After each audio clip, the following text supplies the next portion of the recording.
J'ai vu que vous avez commencé par inviter les écoles de formation à venir visiter Simco. Bon, on peut dire que c'est déjà un petit pas. Mais ce que nous vous demandons, c'est de revoir votre organigramme et de mettre les Togolais dans l'organigramme de votre société tel que la loi du Togo le dit. C'est ce qu'on vous demande. Et tant que vous ne l'aurez pas fait, on sera à vos trousses. Il faut donner aussi les bourses, les stages aux Togolais, aux jeunes Togolais. Il faut permettre aux gens de se syndiquer. Il faut arrêter de faire la fraude en exportant frauduleusement le dolomite que vous écrasez vers le Burkina. C'est ce qu'on vous demande. Bon, pour le moment, vous ne commencez pas à faire visiter votre usine par les écoles, c'est bien. Mais on attend. On vous met en observation. On attend. On verra. Donc, c'est ce que j'ai à dire sur Simco. Je garde un œil sur vous. Alors, je prends les sujets en crescendo. Alors, je voudrais évoquer un sujet assez préoccupant que beaucoup d'entre nous ne savent pas, mais je voulais vraiment l'évoquer avec beaucoup de préoccupations. Le sujet concerne l'Institut national d'hygiène. C'est l'endroit où on va faire toutes les analyses. On va faire les analyses, évidemment, toutes les analyses. Mais depuis un certain temps, il se pose un souci. Et je voudrais interpeller le ministre de la Santé et au-delà directement le président de la République pour qu'on puisse régler ce problème-là. C'est un problème extrêmement grave. Alors, et je pense que ce n'est pas seulement à l'Institut d'hygiène que cela se passe. Ça doit se passer aussi dans d'autres laboratoires à Lomé. Mais ce que je sais, c'est l'Institut d'hygiène. C'est là où j'ai des éléments de preuve, parce que j'ai récupéré des témoignages.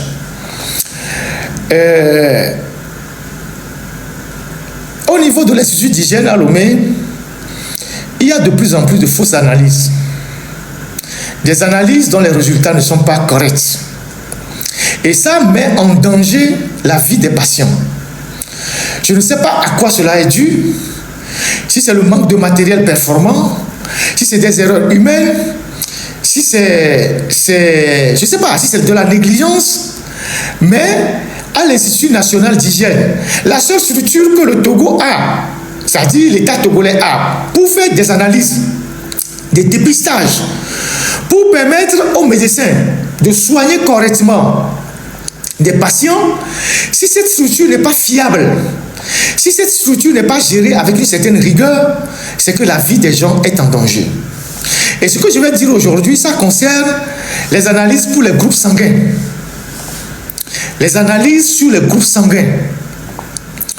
Il y a de plus en plus d'analyses sur les groupes sanguins que l'INH livre qui ne sont pas correctes. Il y a des gens qui sont au plus. Ils vont faire des analyses et puis on s'en sort avec B+. Vous savez ce que ça signifie? Si vous êtes au plus et que on va faire une analyse et qu'on vous sort un résultat et vous êtes B+, vous comprenez la gravité de ce que je suis en train de dire. C'est-à-dire que si vous êtes malade et on va vous faire une transfusion sanguine, on va vous injecter du sang qui ne correspond pas au sang qui est en vous. Et vous trouvez facilement la mort. Et cela arrive de plus en plus à l'INH. Il y a des femmes, vous savez que quand les femmes sont enceintes et qu'elles sont dans la période de leur grossesse jusqu'à l'accouchement, elles ont pas mal de soucis de santé, on doit leur faire le dépistage et pendant l'accouchement, les gynécologues doivent leur injecter du sang et tout. Aujourd'hui, si vous interrogez certains gynécologues à Lomé, ils vont vous dire la gravité de ce qui se passe là-bas. Je ne sais pas si c'est un problème de réactif. Je ne sais pas si c'est des erreurs humaines. Je ne sais pas si c'est le manque de matériel. Mais toujours est-il que ça devient préoccupant. J'ai moi-même une amie qui est partie faire, en dehors des cas que j'ai écoutés, une amie qui est partie faire une analyse de groupe sanguin. Elle s'en sort avec un B+. Et elle était très intriguée par le résultat, elle s'est inquiétée. Et quand elle a quitté le Togo pour arriver dans son pays, elle refait la même analyse et on lui sort un O+. Parce qu'elle sait qu'elle est O+. Mais à l'INH, on lui a trouvé B+. Et donc, cette dame, elle me dit, mais il y a quelque chose qui ne va pas dans notre pays. Et quand je regarde, j'interroge les gens, tout le monde me dit, mais c'est devenu carrément un problème récurrent. Parce que il y a d'abord un problème de réactifs. Je ne sais pas si on n'a pas suffisamment d'argent pour acheter les réactifs. On prend un réactif qu'on peut utiliser pour 5 personnes, on l'utilise pour 20 personnes. Plus vous utilisez les réactifs, plus vous affectez leur efficacité. Le même réactif que vous utilisez sur autant de personnes, ça affecte l'efficacité de l'analyse. Donc, s'il n'y a pas suffisamment de réactifs, il faut que le ministre de la Santé plaide pour qu'on achète plus de réactifs, pour qu'on donne plus d'argent pour acheter des réactifs. Parce que moi, si je vais à l'INH pour faire une analyse, c'est que quand je prends une analyse à l'INH, c'est que je suis sûr de la fiabilité des résultats que j'ai reçus. Je n'ai pas à mettre en doute les résultats que je reçois de l'INH. Donc, s'il y a un problème de réactifs, il faut trouver des moyens pour avoir plus de réactifs. Ça, c'est un. Il semble qu'il y a des erreurs humaines. Les erreurs humaines, c'est quoi? C'est que ceux qui saisissent les données, parce qu'on continue de remplir les fichiers à la main, parfois ceux qui saisissent les données, au lieu d'écrire peut-être B+, le gars, comme il est habitué à O+, peut-être qu'il est venu au boulot, il a ses soucis, il met O+, et puis il passe. Donc, il y a aussi des erreurs humaines. D'où, il faut avoir du matériel performant pour faire rentrer des données. Et dès qu'on te fait une analyse, tout ce qui sort de la machine, c'est que personne ne doit ajouter encore une phrase, ou bien doit signer, ou bien doit taper quelque chose sur une fiche. Donc, il faut s'équiper de matériel informatique performant pour que, dès que quelqu'un vient faire une analyse, quand on rentre ces données, la fiche qui sort est une fiche déjà inscrite par l'ordinateur qui sort tout en même temps. Ce n'est plus un individu qui peut-être ne s'est pas bien réveillé ce matin-là, il arrive au boulot, il a ses soucis à la maison, il va remplir les données et il remplit des fausses données. Donc, c'est important ce que je dis, parce que c'est des vies humaines qui sont en danger. Et donc, je voudrais attirer l'attention des autorités, en commençant par le ministre de la Santé, le Premier ministre et le président de la République, pour qu'on trouve une solution à la question de l'INH. Parce que tout Togolais qui va à l'INH pour faire une analyse, il est sûr qu'en ressortant, les données qu'on lui fournit sont des données fiables. Les données qu'on lui donne sont des données fiables. Le Togolais ne peut pas partir à l'INH quand il sort, il doute s'il est O+, s'il est B+, s'il est A+, s'il est Z+, si ça existe. Je ne sais pas. Ce n'est pas possible. Donc, si c'est le manque de réactifs, il faut en acheter. Si c'est le centre qui doit être rénové pour qu'il y ait plus de matériel performant, nous sommes à l'heure de l'intelligence artificielle, nous sommes à l'heure des matériels de pointe, il faut les acheter. Et ça, c'est pour la santé de tous les Togolais, indépendamment de leur couleur politique, de leur je ne sais pas quoi. Il faut vraiment qu'on se mobilise pour ça. On a plusieurs femmes qui meurent en couche parce qu'on leur a fourni de fausses analyses et on leur a fait des transfusions sanguines et elles sont décédées. Ça se passe au Togo. On a plusieurs femmes qui sont mortes en couche parce qu'ils avaient besoin du sang. On leur a dit qu'ils avaient B+, alors qu'ils étaient des O+. On leur a fait des transfusions sanguines, elles sont décédées. Parce qu'au Togo, les gens ne portent pas plainte, les gens ne viennent pas sur la place publique pour exposer les problèmes qu'ils ont. Quand quelqu'un meurt, on dit non, que c'est Dieu même qui a voulu qu'il meure, on va l'enterrer. Mais, il n'y a pas d'autopsie, il n'y a rien. Donc, vous avez plein de femmes qui meurent comme ça, en couche, à cause de faux résultats.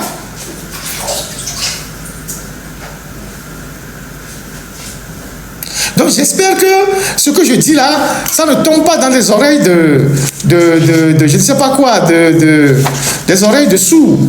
Et que on prendra la mesure de la situation. Voilà ce que je voulais dire sur l'INH. Maintenant, les autres laboratoires qui sont à Lomé, je n'en sais pas trop. Je ne vais pas me prononcer. Je ne me prononce que sur ce que je sais. Mais il faut vraiment faire attention. Il faut vraiment faire attention. Donc voilà ce que j'ai voulu dire sur l'Institut national d'hygiène. La dernière fois, oui, normalement, dans certains pays, il y a des observatoires, des hôpitaux, il y a des services de contre-expertise que l'État même a mis en place. C'est des inspections, les inspections des hôpitaux, les inspections du milieu de la santé, de laboratoires, qui interviennent de façon inopinée pour faire des enquêtes. Donc il faut fondamentalement faire ça. Voilà. Alors, la dernière fois, j'ai lu ici un article de Jeune Afrique qui parlait des déboires de New World TV. C'est Jeune Afrique qui a écrit, hein, c'est pas moi. C'est Jeune Afrique qui a écrit. Jeune Afrique, c'est un journal des dictateurs. Donc, ils ont leurs entrées à Lomé.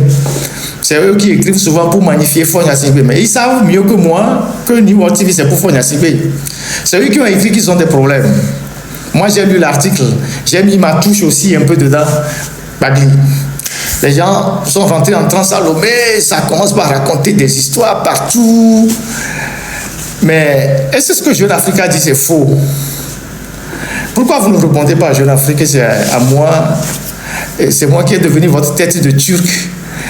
Je vois même des gens qui se permettent même de dire si je suis journaliste. Vous savez, quand vous allez à l'hôpital, vous voyez tout le monde en blouse.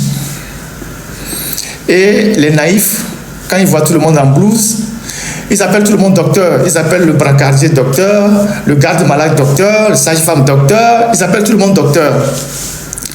C'est comme ça aussi dans la presse. Dans la presse, rares sont qui sont des journalistes. C'est pas parce que quelqu'un va à la radio, vous le voyez à la radio, qu'il est journaliste. Le journaliste, c'est le dernier degré. Il y a des techniciens, des réalisateurs, des cadreurs, des caméramans. C'est comme vous êtes dans une cour de récréation. Quand vous êtes dans une cour de récréation, les gens de CM2, CM1, tout ça sont mélangés. Mais c'est quand on siffle que chacun connaît sa classe. Et donc, vous trouvez des petits gougnafiers qu'on ne connaît nulle part, qui viennent donner des leçons à un journaliste, confirmé mondialement. Vous voyez que c'est l'hôpital qui se fout de la charité. Vous imaginez? J'ai envie de placer un mot parce que c'est pas parce que je ne parle pas de New World TV que je ne sais pas comment cette télévision a été montée. Ceux qui travaillent même là-bas, je me demande s'ils savent comment cette télévision a été montée. Moi, je sais comment ça a été monté depuis des années. Et je connais comment vous êtes traité là-bas à New World TV.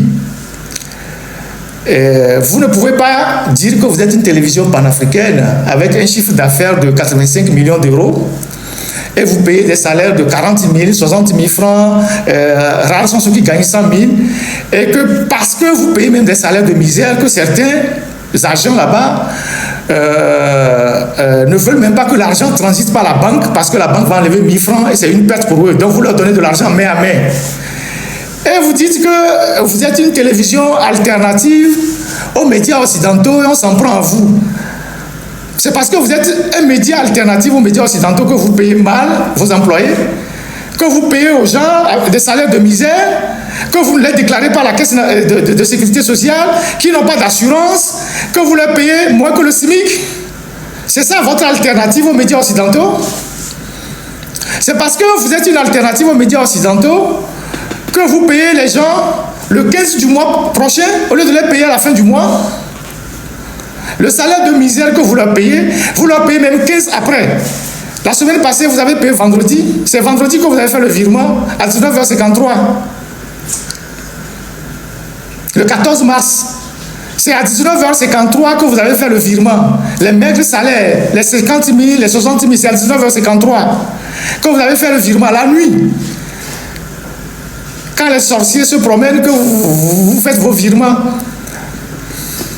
Je peux vous sortir les fiches de salaire de New York TV, je peux tout sortir. C'est parce que ça ne m'intéresse pas. Je peux sortir tout pour montrer ce que vous êtes en train de faire. Et avant que l'argent n'arrive aux agents, elle passe par un cabinet, KGFI, qui appartient à une dame. Elle roule sur l'argent pendant un mois avant de leur donner. Ça rentre dans quelle orthodoxie de gestion d'une entreprise? Et ensuite, qu'est-ce que vous faites comme information? Qu'est-ce que vous donnez comme information? Vous invitez des gens qui viennent insulter les chefs d'État, les traiter de tous les noms d'oiseaux, de raconter tout et n'importe quoi. C'est ça vos faits d'armes. Si les pays voisins, le Bénin, la Côte d'Ivoire, que vous insultez régulièrement sur New York TV, ils créent aussi des médias et ils invitent des gens pour venir insulter Foy Nassibé matin, midi, soir. Vous serez content? C'est ça le professionnalisme? C'est ce que vous appelez professionnalisme dans le journalisme? Il y a plein de sujets à Lomé, on ne vous voit pas. Vous invitez des tribalistes, des gens qui ont été miliciens dans leur passé, venir dire qu'ils sont panafricains. Depuis quand un tribaliste est panafricain? Quelqu'un qui crée la division entre les peuples de son territoire, il peut être un panafricain.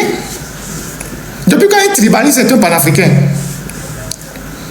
Ou bien, vous ne connaissez pas le petit gris des gens que vous invitez à venir bavarder matin, midi, soir sur votre télévision? Vous voulez qu'on parle? Vous voulez qu'on parle? Mais vous êtes des plaisantés. Ce truc-là, on l'a créé pour divertir les gens. Pour éloigner l'attention des Togolais des vrais problèmes. C'est comme on en a créé au Cameroun et on ne parle jamais de Paul Biya, de sa gestion. On ne parle que des autres pays. C'est l'idée qui était derrière ça. On a créé ça pour divertir la jeunesse. Donc on ne parle jamais des vrais problèmes du Togo. On se lève le matin, midi, soir, on parle, on insulte Talon, on insulte, je sais pas, Ouattara, on ne dit rien sur le Togo. Et pourtant, il y a des problèmes au Togo, énormément de problèmes. C'est ça l'idée qui est derrière. Après, on joue les matchs pour divertir les gens, alors qu'il y a des problèmes dans le pays. Et puis après, quand on parle, vous dites que oui, que Ferdinand est en mission.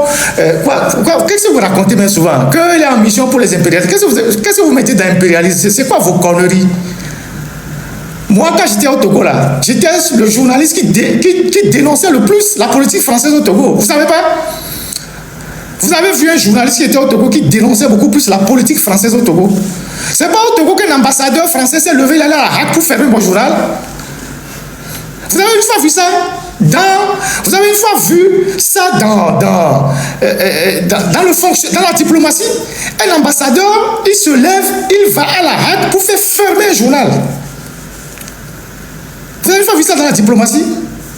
Qu'est-ce que vous appelez dénoncer, être quoi de... Je ne sais même pas ce que vous racontez souvent. Qu'on est quoi dans impérialiste? Qu'est-ce qu'on en a à foutre? Vous connaissez un seul journaliste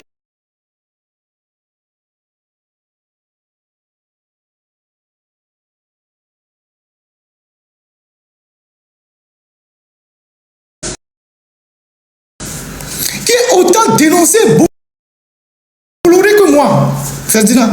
Retrouvez mes articles, ils sont en ligne. Tous les dossiers que j'ai fait sur Bolloré. Vous en avez fait combien? Vous qui êtes contre les impérialistes, vous en avez fait combien? C'est pas en se levant chaque matin pour crier à bas la France, machin, qu'on règle le problème des impérialistes. Vous savez combien d'articles que j'ai fait contre Bolloré au Togo? Mes articles sont là, mes dossiers sont là contre Bolloré. Mais vous avez fait quoi? Vous avez produit quoi? Je suis l'un des rares journalistes togolais qui a accepté mettre mon nom sur une plainte contre Bolloré à la Cour de justice de la CEDEAO. Je vous ai une fois dit ça. Je suis l'un des rares journalistes togolais à mettre mon nom sur une plainte contre Bolloré à la Cour de justice de la CEDEAO. C'est pas en racontant des histoires chaque matin qu'on lutte. Je suis l'un des rares journalistes togolais. La plainte est là, actuellement à la CEDEAO. Je suis l'un des rares journalistes togolais à accepter de mettre mon nom sur une plainte contre Bolloré pour faux et usage de faux, corruption à la Cour de justice de la CEDEAO. Vous savez ce que ça veut dire? Vous savez rien du tout. Les archives de Sylvanus Olympio. Je suis l'un des rares Togolais, aux côtés de Jean-Sylvanus Olympio, qui luttons pour la déclassification des archives sur l'assassinat de Sylvanus Olympio. Vous savez ce que ça veut dire? Vous savez ce que ça veut dire?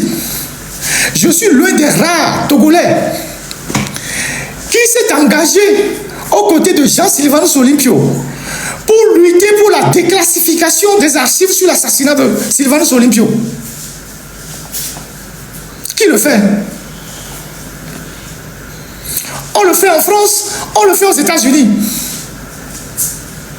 On le fait en France, on le fait aux États-Unis. Je n'ai pas besoin de venir vous raconter tout ce qu'on fait, le travail qu'on fait. Parce que vous pensez que quand on se lève chaque matin, il faut venir crier « Salaud Macron, à bas la France !» C'est comme ça qu'on est engagé dans la lutte. Mais vous êtes vraiment dans l'émotion. Donc j'ai voulu vous dire, restez dans votre coin là et gérez votre télévision à problème. C'est Jeune Afrique, hein, votre propre allié qui a dit que vous avez des problèmes, c'est pas moi. Si vous n'arrivez pas à régler vos dettes, c'est pas Ferdinand qui est responsable. Hein. Donc voilà la réalité. Donc moi, je m'en fous de... Mais tant que vous allez utiliser New World TV pour abrutir les jeunes, pour endormir les gens, tant que vous allez utiliser cette télévision pour éloigner la jeunesse togolaise de l'essentiel, en faisant de la diversion, on va vous rappeler à l'ordre. Voilà. Je vais aborder tout à l'heure de gros dossiers et je vais vous poser la question de savoir, vous, New World TV, là, vous êtes des journalistes professionnels, vous ne savez pas que ces dossiers-là existent? Vous faites quelle production? Quelle production vous faites? Quand on a fait le Petrol Gate pour démontrer que des gens ont volé l'argent, avec un rapport de l'inspection générale des finances qui a confirmé les faits, vous avez invité des kidam qui sont venus là-bas pour m'insulter, pour dire que c'était faux, même avec un rapport de l'inspection des finances. Si vous étiez des journalistes, comme vous le dites, vous auriez pu faire l'équilibre de l'information. C'est ce qu'on demande à un journaliste, non? Vous avez fait vos faits d'armes où? Si vous étiez de vrais journalistes, avant de parler d'un rapport qu'un de vos confrères a sorti et que l'inspection des finances a confirmé, au moins si vous ne donnez pas la parole aux journalistes, vous donnez la parole à l'inspection des finances, au lieu d'inviter des kidam qui sont venus raconter leur vie. C'est ça que vous appelez journalisme?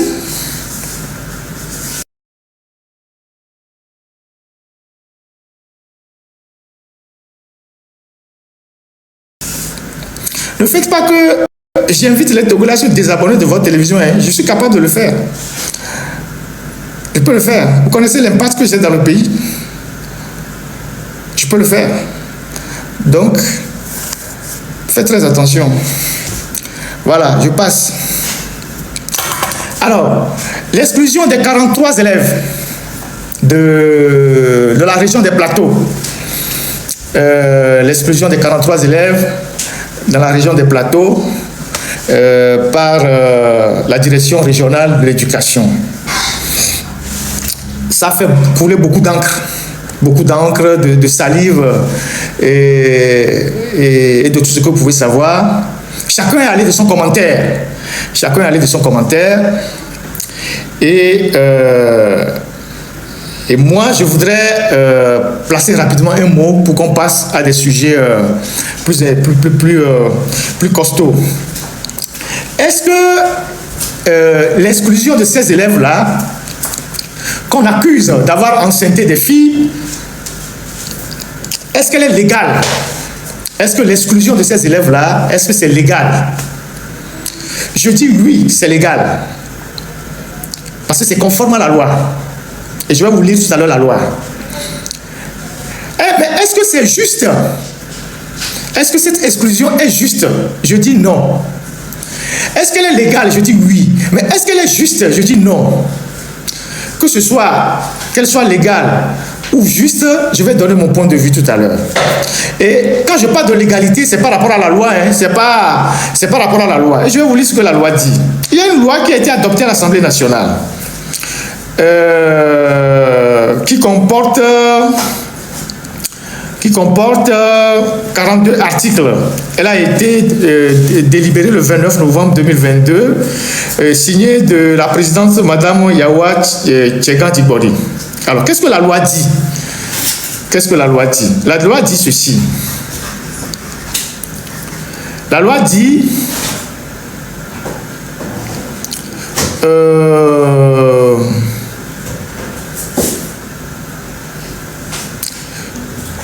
la loi dit ceci, excusez-moi.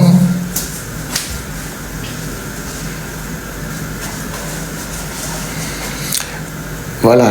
Loi numéro portant protection des apprenants contre les violences à caractère sexuel au Togo. Chapitre 1, des dispositions générales. Chapitre 2, des mesures préventives et dissuasives. Donc, chapitre 1, des dispositions générales. Article 3. Au sens de la présente loi, on n'entend pas violence à caractère sexuel, tout acte sexuel commis sur un apprenant par abus, par contrainte, par menace ou par surprise. On n'entend également pas violence à caractère sexuel, tout acte commis même avec son consentement sur l'apprenant victime de moins de 16 ans. Constitue notamment des actes de violence à caractère sexuel à l'égard d'un apprenant, l'atteinte à l'intimité, l'attouchement sexuel, le harcèlement sexuel, le cyberharcèlement sexuel, la pédophilie, l'inceste, le VIOL, la séquestration avec l'intention d'obtenir de sa victime des faveurs sexuelles. Ça, c'est le point général. Je vais vous lire l'article 6. L'article 6 dit... Non, l'article 5 d'abord. L'article 5 dit... Non. Un instant.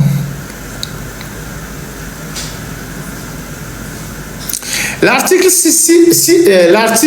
8 dit ceci. Parce qu'il y a des gens qui se sont posé la question, pourquoi on a exclu les garçons et on a laissé les filles? L'article 8 dit ceci.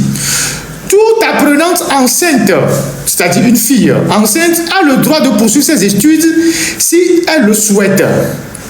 Si l'absence fréquente ou prolongée au cours, formation ou travaux pratiques du fait de la grossesse compromet les résultats de l'apprenante, elle peut être autorisée admise à redoubler.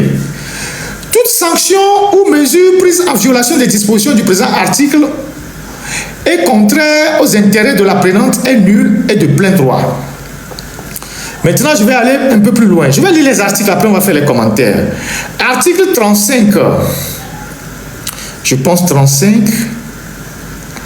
L'article 34. Alors, l'article 34 dit ceci. Si l'auteur de la violence à caractère sexuel est un apprenant, si l'auteur de la violation à caractère, de la violence à caractère sexuel est un apprenant, il est exclu de l'établissement d'enseignement ou du centre d'apprentissage ou de formation professionnelle et le motif de l'exclusion fait l'objet de mention à son dossier. Article 35. Les sanctions prévues au présent chapitre peuvent être prononcées lorsque les violences à caractère sexuel constituent alors que l'auteur ou la victime n'est plus régulièrement inscrit au sein de l'établissement d'enseignement ou de centre d'apprentissage ou de formation. Voilà. Donc, il y a une loi qui réglemente cette question-là et qui punit les auteurs de ces actes-là.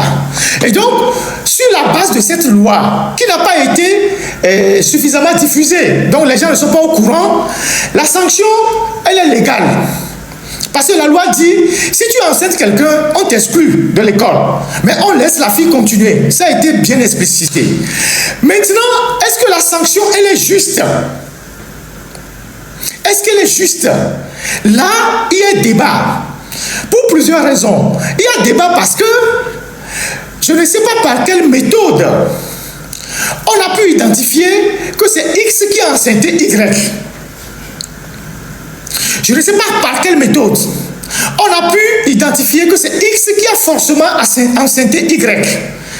Parce qu'on peut attribuer une grossesse à quelqu'un qui n'en est pas l'auteur. Donc il faudrait que la direction régionale de l'enseignement nous dise par quelle méthode elle a obtenu les aveux qui démontrent que c'est Ferdinand forcément qui a enceinté, je ne sais pas, Ayele, Ayoko, Naka, je ne sais pas quoi. C'est Ferdinand qui a fait ça. Je ne sais pas s'ils ont fait des analyses, je ne sais pas, des analyses poussées, ou bien c'est juste de l'aveu, c'est la parole de la fille contre celle du garçon. Donc, à ce niveau-là, il peut y avoir des erreurs, il peut y avoir des problèmes. Ça, c'est ma première observation. Deuxième observation, je suis contre qu'on diffuse les données personnelles des enfants. C'est-à-dire, on a diffusé les noms, les prénoms, je ne sais pas, c'est l'âge ou quoi, on a diffusé ça, tout ça sur la place publique. Je pense que ce n'est pas une bonne méthode. On aurait pu le faire autrement. On aurait pu le faire autrement. Donc, ces deux points-là sont importants pour moi. D'abord, on n'a aucune assurance que c'est X qui a enceinté Y. C'est un problème de confrontation. C'est un problème de confrontation entre la fille et le garçon. Donc, les filles, souvent étant à s'amuser avec tous les garçons, ça peut être la grossesse de je ne sais qui. Donc, il n'y a aucune certitude que la grossesse appartient forcément à X ou Y. Il n'y a pas eu de test ADN. Il n'y a pas eu ci, il n'y a pas eu ça. Donc, sur ce point-là, sur ce côté-là, je mets quelques points d'interrogation. Ensuite, sur la diffusion des données personnelles des enfants, on n'avait pas besoin de jeter les enfants en pâture en mettant leur nom. On peut dire ils sont exclus. Ça peut être le nombre, 43 élèves ont été exclus, sans diffuser leur nom. Si quelqu'un veut peut-être consulter, il pourra aller à la direction pour se renseigner quels sont les élèves qui ont été exclus, ou ça reste entre les enseignants. Mais jeter les noms comme ça sur la place publique, selon moi, ça n'a pas été assez bien réfléchi. Si les enfants agissent par émotion, les décideurs ne doivent pas agir par émotion. Donc, ils ne doivent pas communiquer les données personnelles des enfants sur la place publique. Mais au-delà de tout ce que je viens de dire, c'est en réalité notre société qui est malade. Ça pose la problématique même de l'éthique, des valeurs et des principes qui régissent notre société. D'abord l'école. D'abord l'école. L'école. Chez nous, l'école. Est-ce que nous avons suffisamment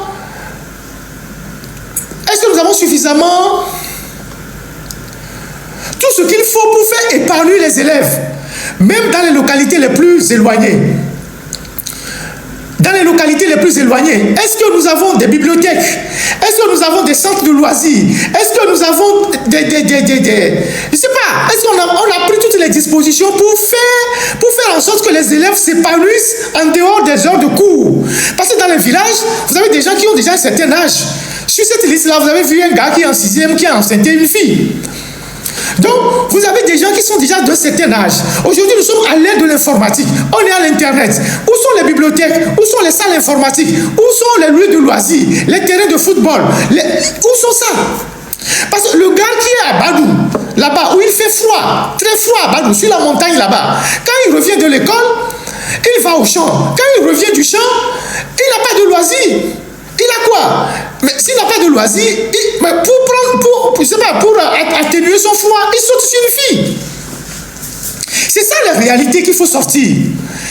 Parce qu'on a montré que sur la montagne là-bas, à Badou, à Dani, tout ça là, les gens sont très fertiles là-bas. Ça a tiré là-bas. C'est-à-dire que là-bas, les gens n'ont pas fait de cadeaux. Ça a tiré dans tous les sens. Mais pourquoi dans cette zone-là, les gens se sont comportés comme ça? Parce que justement, il n'y a pas d'infrastructure qui puisse occuper les élèves en dehors des heures de cours. Où sont les salles informatiques? Où sont les lieux de rencontre? Où sont les bibliothèques? Où sont les lieux de loisirs? Il n'y en a pas. Il n'y a rien du tout. Quand le gars revient de l'école, il va au champ, il revient du champ, il mange son foufou, il tire sur une fille. C'est ça la triste réalité. Donc, nous avons un système scolaire qui est encore en retard en termes d'infrastructures à déployer sur l'ensemble du territoire pour occuper les élèves. C'est la première des choses. La deuxième chose, il y a un manque criant de sensibilisation. C'est vrai que la loi que je viens de lire, la loi a dit qu'il faut sensibiliser dans tous les établissements scolaires les élèves sur la question le rapport au sexe et tout ça. Les questions de sexe. Mais il n'y a pas suffisamment de sensibilisation. Il n'y a pas de tournée de sensibilisation des ONG, des organisations qui sont parrainées par l'État qui vont sensibiliser les gens dans les villages. Donc, les gens ne sont pas suffisamment sensibilisés. Ça, c'est troisième chose. Et deuxième chose. Troisième chose, c'est notre société elle-même. La banalisation que nous faisons du sexe. Quand vous prenez tout le Togo là, sauf si nous sommes des hypocrites, et nous avons l'habitude d'être des hypocrites. Quand il y a des problèmes, on passe à côté des problèmes, on s'occupe, on fait de la diversion. Vous voyez tous les chambres de passage qui se multiplient partout au Togo. Les chambres de passage, ça dit que les chambres de passage au Togo, ce qu'on appelle les auberges là, c'est dans tous les coins de rue au Togo. Et l'infidélité dans notre pays a pris des proportions énormes. Les chambres de passage sont partout. Comment voulez-vous qu'un pays qui ne vit que de l'alcool, de la boisson, de la bière et du sexe, les enfants ou les jeunes enfants, ils voient ce que font les aînés, ils voient ce que font les adultes. Si vous n'avez pas de modèle dans le pays, les enfants vont copier ce que vous représentez pour eux. Les enfants vont copier ce que vous représentez pour eux. Donc, au Togo, c'est les jeux de hasard, la Lonato, c'est les matchs Manchester contre Real, Paris Saint-Germain contre Marseille comme ce soir, et Liverpool et quoi dans les vidéoclubs. Quand les gens sont là-bas, ils mangent comment on appelle ça, petits cola, ils boivent la bière, parce qu'ils savent que s'ils sortent de là-bas, ils vont aller tirer une fille. Et les lieux de débauche sont partout. Les lieux de débauche sont partout. Comment voulez-vous que ça ne reflète pas sur l'ensemble de la société? J'ai parlé 1000 fois de Kpalimé ici. Je vous ai dit comment ça se passe à Kpalimé. C'est le proxénétisme à Kpalimé à haute dose, impliquant des élèves. J'ai dit ça plusieurs fois ici. Que la ville de Kpalimé, c'est le proxénétisme à haute dose, avec des élèves. Il y a des gens qui ont des élèves qu'ils placent à tous ceux qui viennent le week-end à Kpalimé. Dès que vous arrivez, on vient placer une fille dans votre chambre. Donc, comment est-ce que vous pensez qu'un pays qui est en déconfiture totale, sur le plan de la moralité, sur le plan des valeurs, sur le plan de l'éthique, qu'il n'y ait pas de conséquences dans les écoles? Qu'il n'y ait pas de conséquences dans les écoles. Quand vous prenez les dirigeants, quand vous prenez les dirigeants, oui, Marine, ils boivent Bachana, c'est ça. Les séances de partout, il y en a. Vous voyez des élèves qui font des séances de partout, un peu partout. L'autre phénomène que vous savez là, les hommes, les femmes, c'est répandu chez nous. Mais on dit que la loi l'interdit, mais c'est répandu chez nous. Tout le monde le sait. C'est pour ça que je parle d'hypocrisie. Tout le monde le sait. Nous tous, nous le savons. Les hommes, les filles, on sait comment ça se passe. Il y a même des autorités qui sont dedans. Il y a des autorités qui sont dedans. Les histoires de homme à homme, femme à femme, là, il y a des autorités qui sont dedans. Des artistes, il y en a plein. Mais personne ne dit rien. Personne ne dit rien. Tout le monde trouve que c'est normal parce que tout le monde trouve son compte. Jusqu'au jour où ça arrive sur votre fille. Moi, je n'envoie pas ma fille à l'école pour qu'elle me ramène une grossesse. Je ne vais pas envoyer ma fille à l'école pour qu'elle me ramène je ne sais pas quoi. Je l'envoie à l'école pour qu'elle me ramène un bulletin et qu'elle me ramène un bon résultat. Mais parce que la société est en train de se délicter, quand on en parle, les gens sont là à dire non, vous exagérez. C'est dans ce pays-là qu'on a dit un enfant de 7 ans ou 6 ans a été victime d'un abus sexuel dans un établissement scolaire, VIOL, à la Madone là-bas. Il y a des gens courageux au Togo qui ont pris la parole pour défendre ceux qui ont posé cet acte-là. Le père de la victime qui se battait pour que justice soit faite à son enfant a été agressé. Personne n'a réagi. Nous avons trouvé ça normal. Nous trouvons ça normal. Un enfant de cours primaire qui a été victime, les gens ne se sont pas battus pour que le procureur se saisisse de l'affaire, pour qu'on connaisse les tenants et les aboutissants. Les gens ont dit non, que le parent n'a pas le droit de faire ça. Alors que c'est sa fille qui a été victime de ça. Si nous sommes là à encourager ces bêtises-là, pourquoi dans les établissements scolaires, les enfants ne vont pas se tirer entre eux? C'est ça la réalité. Il y a une blanche qui a dit il y a 2 semaines qu'elle est arrivée au Togo et que des gens ont abusé d'elle. Au lieu de prendre le problème pour dire c'est une allégation, donc c'est une allégation, il n'y a que la justice qui doit établir les faits. Elle a fait une vidéo. Ça reste au stade des allégations. Mais il revient à la justice, donc au procureur, d'ouvrir une enquête pour connaître les tenants et les aboutissants de cette affaire.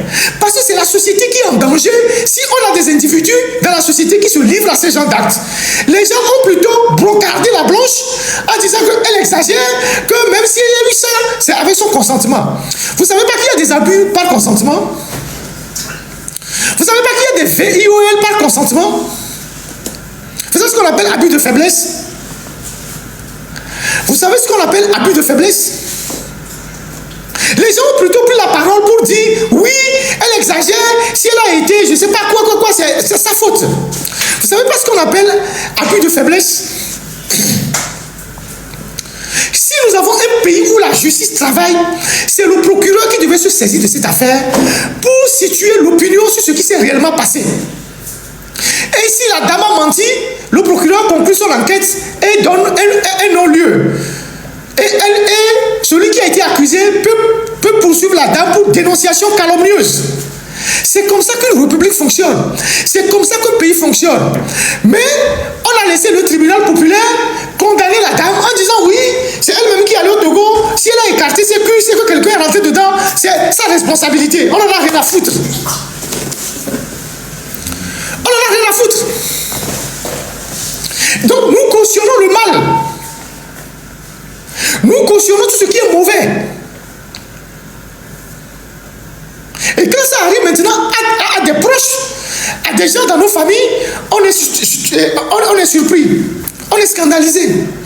Ça c'est un aspect. Un autre aspect, qui ne sait pas qu'au Togo, avant de recruter les filles dans certaines sociétés, elles doivent faire le tour de tous les directeurs. Ce que nous appelons la promotion par canapé. On va parler tout à l'heure de l'OTR.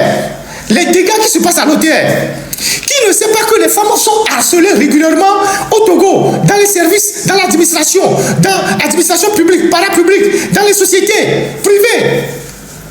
Que la femme, avant de trouver du boulot, elle doit aller dans le lit du directeur ou du fondateur de la société. Qui ne le sait pas? C'est pour ça que je parle d'hypocrisie à la togolaise. Qui ne le sait pas? C'est parce que les femmes n'en parlent pas tous les jours. Parce que les femmes n'ont pas le courage de dire on a été harcelés, que les gens font semblant de ne pas le savoir. Qui ne le sait pas? Qui ne sait pas que les femmes, quand les jeunes filles qui vont dans les banques, avant de les employer, dans les assurances, elles passent dans les lits de tous les directeurs? Qui ne le sait pas? Vous serez content que ce soit votre frère, vos soeurs. C'est ça. Dans une société où vous avez rendu la femme un objet sexuel, c'est-à-dire les femmes sont réduites juste à des objets sexuels. Les hommes se déchargent sur les femmes. Et elles n'ont pas le droit de se prononcer. Comment voulez-vous que les enfants qui sont à l'école ne voient pas ça comme un modèle? Dans le gouvernement là, toutes les femmes qui sont dans le gouvernement là, dites-moi lesquelles sont mariées, qui sont avec un homme. Dans le gouvernement là, à Lomé là-bas, les femmes qui sont dans le gouvernement, dites-moi une seule qui est avec son mari. Alors, si elles ne sont pas avec leur mari, elles sont à la disposition de qui?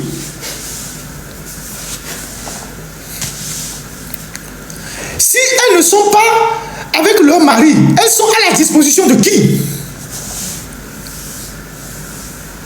Comment voulez-vous que les jeunes qui regardent la télé ne trouvent... Le scandale est liée à une affaire de faux et usage de faux, impliquant directement la mairie et le maire lui-même dans l'achat d'un immeuble qui abrite les locaux de la mairie. Et pour ceux qui se rappellent, j'avais parlé de ça de façon lapidaire, en disant que il y avait un gros souci là-bas. Et aujourd'hui, je voudrais revenir sur cette affaire parce que cette affaire est dans le circuit de la justice et il y a des trafics d'influence autour de cette affaire. Quand on a décidé de faire la décentralisation, il n'y avait pas de moyens pour loger les mairies. Donc on n'avait pas construit au préalable les locaux qui devaient abriter les mairies. Bon, nous, on construit toujours la maison par le toit avant de venir à la fondation. On n'a pas conçu les immeubles, tout ça pour que les mairies puissent s'installer immédiatement. Donc, chaque mairie qui a été instituée, chaque commune, les gens ont loué, pour ceux qui n'ont pas de moyens, n'avaient pas de siège, ont loué des immeubles auprès des particuliers pour abriter les sièges de la mairie, de la municipalité. C'est ainsi que la mairie du Golfe 1 a loué un immeuble pour abriter son siège auprès de dames à Kosiwa Difa. La dame s'appelle Akweso Kosiwa Difa. C'est une commerçante bien connue dans le quartier de Baie, à Lomé là-bas. Et donc la dame a accepté de louer son immeuble à la mairie pour abriter le siège de la mairie. Et donc, elle a donné une procuration à un de ses garçons, le fils aîné, qui allait régulièrement percevoir les loyers auprès de la mairie. La dame était malade, elle a fait une succession d'AVC et elle a été placée sous curatelle après. Non, sous tutelle. Tutelle ou curatelle. Elle a été placée sous tutelle après. Donc elle était malade. Donc elle a donné une procuration à son fils aîné pour aller récupérer de temps en temps le loyer auprès du maire Gomado. Et un jour, le fils aîné, qui connaît très bien aussi le maire Gomado, parce qu'ils sont tous de la communauté Baie, il se rend à la mairie pour récupérer le loyer. Le maire lui fait comprendre que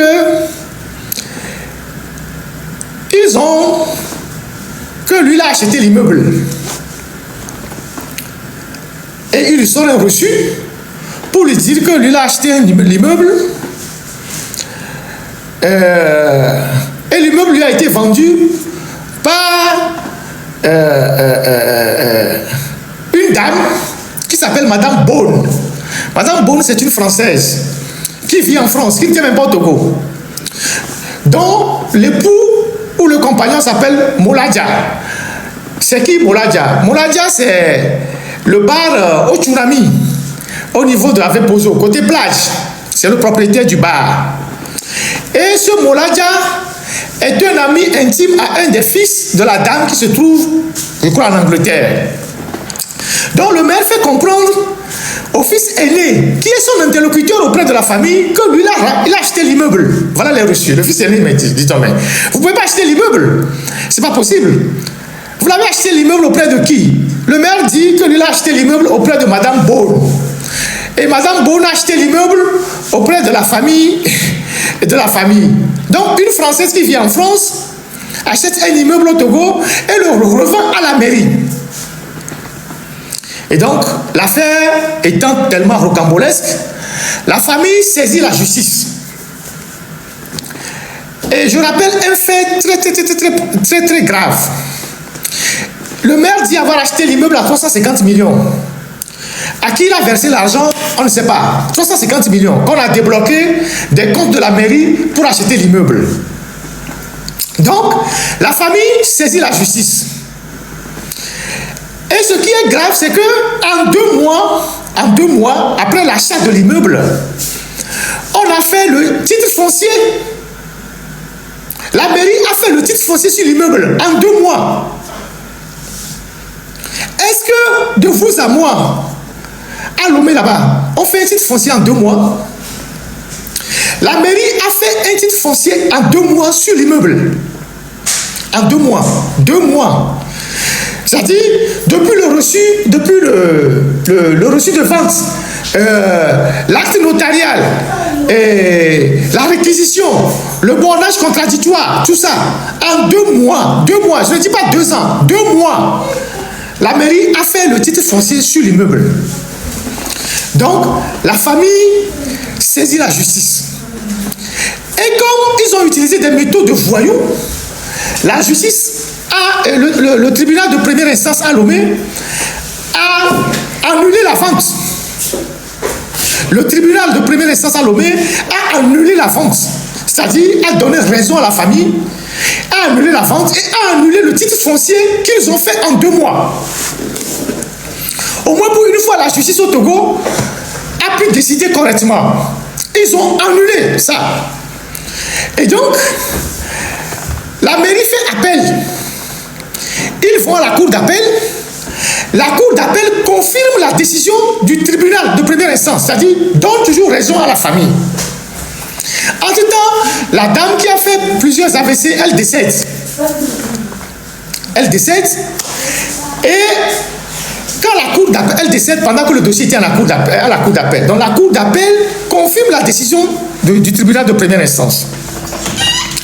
Dans les investigations, la famille se rend compte que les 350 millions qu'on a débloqués des comptes de la mairie pour acheter l'immeuble n'ont pas servi à acheter l'immeuble en totalité. Une partie de l'argent a servi à graisser les pattes des gens qui sont au cadastre pour immatriculer rapidement l'immeuble au nom de la mairie.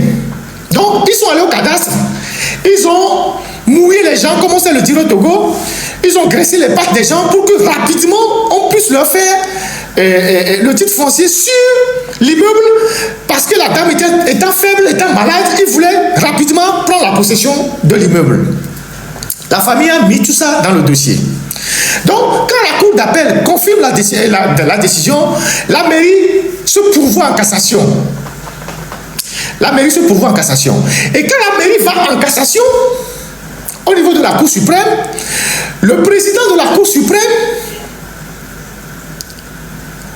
non, la mairie va en cassation, et pendant que la mairie était en cassation, les familles s'organisaient pour que la décision soit appliquée. Mais ils étaient en cassation. Et donc, la mairie a demandé à la Cour d'appel un sursis à exécution. Voilà l'expression que je cherchais.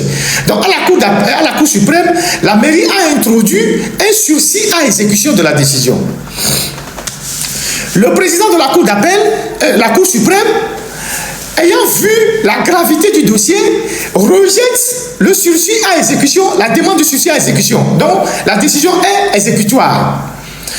Donc, le président de la Cour suprême a compris que ils ont utilisé des méthodes qui n'étaient pas conformes à une cession d'immeuble et que vraiment c'est extrêmement grave. Il leur a refusé la demande de sursis à exécution.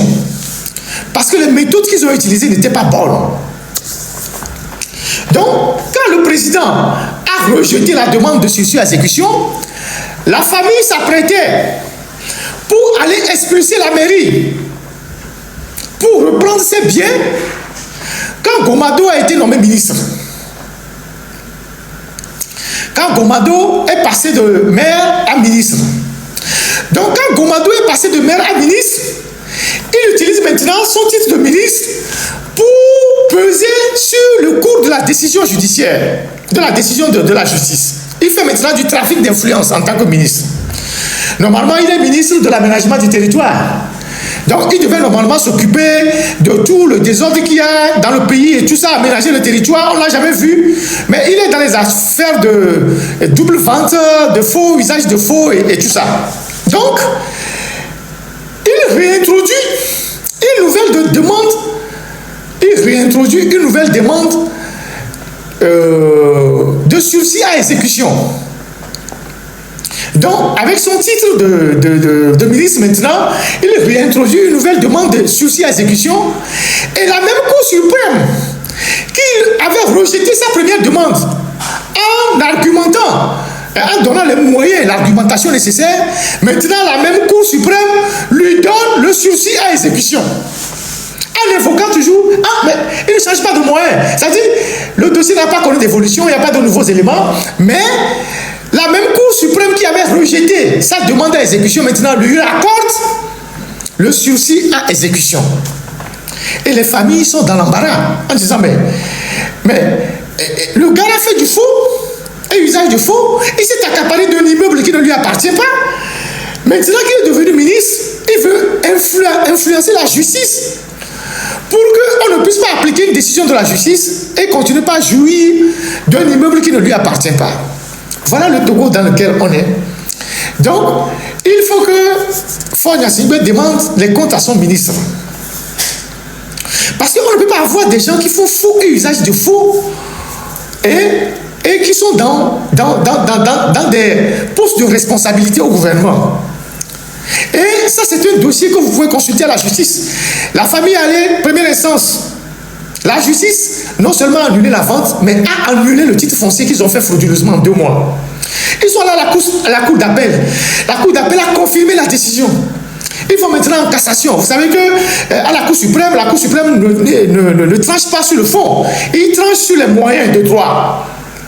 Donc, ils vont maintenant faire du trafic d'influence à la Cour suprême pour qu'on ne puisse pas appliquer la décision, c'est-à-dire les expulser du bâtiment. Voilà ce que la décentralisation a produit au Togo dans certaines mairies. Et j'espère que ce sujet sera vraiment réglé et qu'on va débloquer la situation pour que la famille puisse rentrer dans ses droits. Entre-temps, avant que je ne finisse, il y a un aspect que je vais oublier. Entre-temps, la Française qui aurait acheté dans un premier temps l'immeuble, qu'il a revendu à la mairie, qui a pour épouse le fameux Moladja, ils sont rentrés en vacances à Lomé. La Blanche, elle est rentrée en vacances à Lomé avec son mari. Et dès que la famille a appris qu'elle était là, la famille lui a envoyé une plainte à travers la DPJ. La famille a parti saisir la DPJ qui a envoyé à cette Française-là une convocation. Et donc, quand la DPJ a envoyé la convocation, la DCPJ, c'est ça, a envoyé la convocation à cette dame, elle n'a pas répondu à la convocation. C'est plutôt son compagnon, donc le Togolais Moladja, qui s'est présenté à la DPJ. Et la DPJ a dit non, c'est pas vous qu'on cherche, c'est la dame, Madame Beaune, qui est une Française, qui a acheté un terrain au Togo, un immeuble au Togo, on ne sait pas par quelle alchimie elle a acheté l'immeuble au Togo qu'elle a revendu à la mairie. Il faut qu'elle vienne s'expliquer. Donc, la DPJ a délivré une convocation d'amener et ils se sont déplacés au domicile de la dame à Vepozo. Quand ils sont allés voir la dame dit elle ne sait rien de cette histoire, elle n'est pas mêlée ni de près ni de loin, qu'elle ne sait absolument rien. Mais qu'elle promet de venir à la justice, venir à la DPJ le soir, l'après-midi ou le lendemain pour s'expliquer. Naïvement, les policiers sont repartis. Comme c'est une blanche, si c'était nous les noirs, ils vont nous ménoter en même temps. Si c'était un Ferdinand ou quelqu'un, ils vont ménoter en même temps. Mais comme c'était une Française, ils l'ont laissé. Alors qu'ils étaient partis pour l'amener, c'était avec un mandat d'amener. Naïvement, ils sont repartis. Croyant que la blanche va revenir. Le soir, la blanche a ramassé ses choses avec son mari. Comme ils n'ont pas fait de signalement à l'aéroport, ils ont pris le premier avion, paf, ils sont partis. Maintenant, la DPJ est obligée de saisir l'Interpol autour de cette affaire-là. Donc, c'est une affaire très grave et qui concerne un maire qui est aujourd'hui ministre au gouvernement et qui fait du trafic d'influence pour déposséder cette famille d'un bien qu'ils ont acheté frauduleusement au nom de la mairie en faisant du faux et usage de faux. Parce qu'il y a 2 aspects que je n'ai pas encore évoqués. Ils ont fait faux et usage de faux. Et normalement, il y a un côté même pénal de la chose. Parce qu'ils ont inventé une procuration alors que la dame était sous curatelle. Et ils sont allés voir un cardiologue qui a délivré un faux document. Ça aussi, je vais revenir là-dessus. C'est ça le Togo. Et des gens comme ça se retrouvent au gouvernement. Donc voilà ce que je voulais dire sur cette affaire-là, quitte à revenir là-dessus si les choses en restent à l'état. Maintenant, on va parler de l'OTR. C'est le gros dossier de la journée. L'OTR. Retroussez vos manches. J'arrive. On va parler de l'OTR. Sérieux, hein?